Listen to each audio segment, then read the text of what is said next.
જય શ્રી કૃષ્ણ દોસ્તો, આપણે આજે બનાવીશું ગુજરાતી સ્ટાઇલમાં મીઠી કઢી। ગેસ ચાલુ કરીશું, પછી એમાં 3 ડોકલી તેલ રેડીશું, જીરું નાખીશું।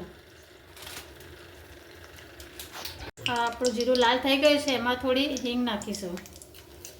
આ છે લીલા મરચાં, મીઠો લીમડો, હિંગ નાખીશું। અને આ છે અચાર મસાલો।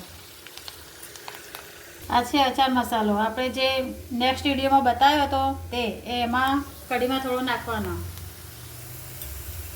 આ છે તુવેરની દાળનું ઓસામણ।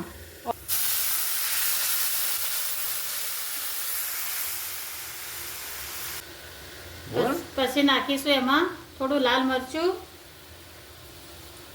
હળદર અને સ્વાદ અનુસાર મીઠું।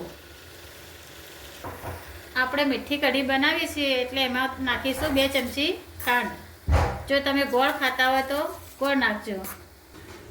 આ છે આનું બેસન, આપણે છાશના અંદર થોડું બેસન નાખી એને મિક્સ કરીશું, જેથી આપણી કઢી સરસ એવી જાડી થઈ જાય। આ દાળ હવે ઉકળી ગઈ છે, એમાં આપણે આ છાશનું અને લોટનું મિશ્રણ રેડી દઈશું, જેથી આપણી કઢી જાડી અને ઘટ બને। હવે આને સરખી રીતે ઉકળવા દઈશું। ઉકળશે એટલે આપણી કઢી સરસ રીતે મસ્ત મજાની મીઠી કઢી બની જશે। આપણી કઢી ઉકળવા લાગી છે તો એને 5-10 મિનિટ સુધી બરાબર ઉકળવા દઈશું, જેથી સરસ મજાની ઘટ બની જશે।